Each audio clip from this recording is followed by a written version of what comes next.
So our next guest is responsible for a mountain of amazing remixes and wildly innovative original productions, commanding global adoration by the underground community and renowned for always being, well, annoyingly, always being one step ahead. Matt, how are you doing? I'm good, thank you. Good evening. Hola. You're getting into the spirit of it. Totally. So, how are you? I'm really well. I've had a really good summer so far. It's been good to come to the island. Had some amazing nights at Space so far, and yeah, it's been good fun. A lot of great parties all over Europe. So yeah, it's good. Now let's start with Space. Now, have you just been playing at Space this summer? Yeah, this year I'm exclusively playing for them. Yeah. Okay, and you've been playing at quite a few different nights there, haven't you? Yeah. I mean, they're all totally different. I mean, I have to say, I mean, I love playing for Wally and his night. You know, I mean, a lot of people probably think he's a pretty commercial DJ. I mean, I guess he's considered like the Pete Tong of Spain, but you know, the guy has an amazing vibe, very good energy from that club. So you feel as though you really fit in at the night. Yeah, and it's a really good. The crowd's great, and yeah, it's just a good night. Yeah, okay, good fun. Now, terraza or discoteca? The terrace. Always the terrace for me. Yeah, apart from tonight. So where are you playing tonight then? Space, on the terrace, and what night? No, I'm playing in the discotheque. Oh, yeah. Oh, sorry. Yeah. Doing the discotheque tonight at Space. Yeah, with Hukuma. Yeah, with Sis, and I believe Butch. Yeah, and loads more. Excellent. Now, how's your summer been? I mean, you're just constantly getting flights every time I speak to you. Yeah, it's been good. It's not been as busy as last year. I've been doing a lot of festivals and a lot of shows, which means it's just better just to do one gig or 2 gigs a weekend rather than doing 4. Yeah, you don't want to kind of get burnt out and just be like, oh, where am I? Yeah, and I've had I'm working on a lot of musical projects. I've just finished a double CD for Strictly Rhythmed, which will be coming out in September. Oh, great. So that's like a DJ mix, but I've also edited about 26 tracks, which will be available. You couldn't leave them alone, could you? No. So how did that come about? I mean, that's very interesting because they've got such a rich musical heritage. Yeah, I mean, I've known the guys that worked there for years, and Aaron Ross, who used to work at Virgin's, now working there, and I used to book him years ago for club nights in Brighton, and he knows that I'm a big fan of Strictly, so yeah, it was a dream come true, and I think it's.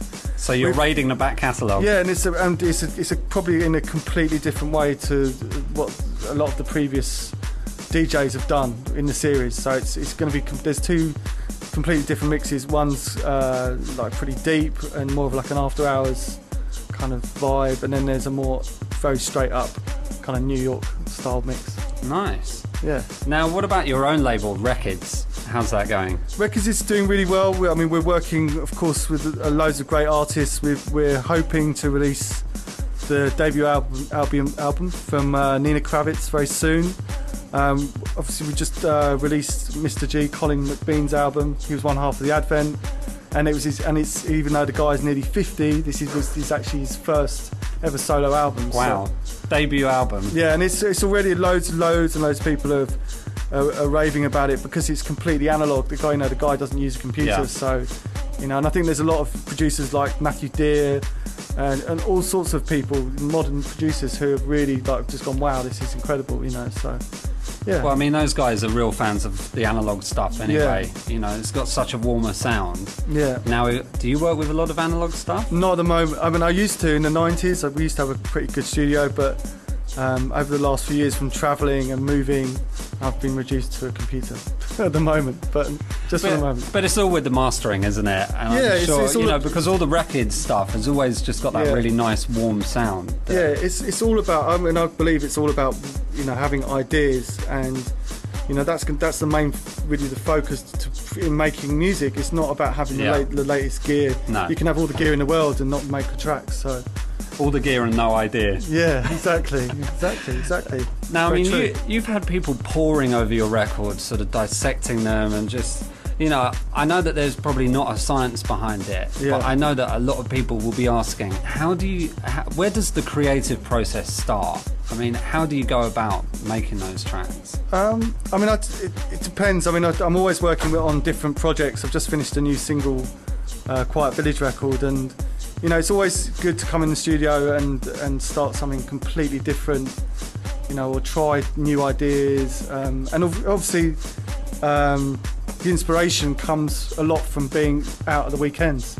You know, being a Sunday afternoon at Panorama Bar or Bar 25 on Monday afternoon, you know, or depending, but you'll always hear, if you hear people, especially in the mix, you can hear maybe 2 or 3 records, and that makes you think, wow, that really works. Or, okay, that different progression, or that different sound, or the change of energy, that kind of thing. So I think going out and listening to people is really important, you know. Because I mean, essentially, you know, you're making club music, so you know, what better reference? Someone like Chris Liebing, I mean, you know, he plays completely different music to me, but the way that he can mix over, you know, 4 tracks together continuously over 3 or 4 hours, you know, and always have this. The sum of the parts, basically. Yeah, and he's constantly creating new tracks. I mean, that's really interesting. So, well, I mean, following on from that, how would you say that you play? I mean, are you more of a blender, or you let the tracks play in their entirety? No, I mean, I like mixing. I mean, I'm very into having 3 CDJs or even 4 if I can, players, and especially when I'm on the road and playing with CDs. I mean, that's what I love to do, be able to play acapellas and also be able to cue stuff up, play, you know, loops, edits and things like that. And just create something new every time. Yeah, of course, yeah. Excellent. So have you moved over to SD? Because I see some CDs over there. Not yet, no, but I probably will do it at some point when I get around to it. Excellent. Because Jason wouldn't send them to me. I've got to go and buy them. Excellent. I hope he's not listening. Now, going back to the actual clubs, I mean, you're calling Berlin home. I mean, if you can call it that, the kind of few days home you are a month. Tell us what those clubs mean to you and why they're so special, because you have your own special records nights there, don't you?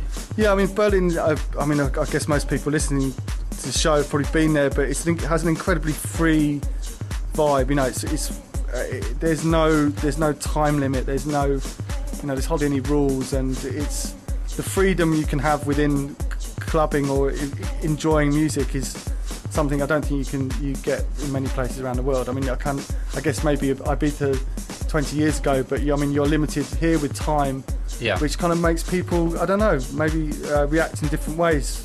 So that's I think Berlin has one of those things that that many cities don't have anymore. I mean, I know that so many people have read so much into it, but do you think we'll look back at this kind of this last sort of 5 years in Berlin as kind of like a golden age?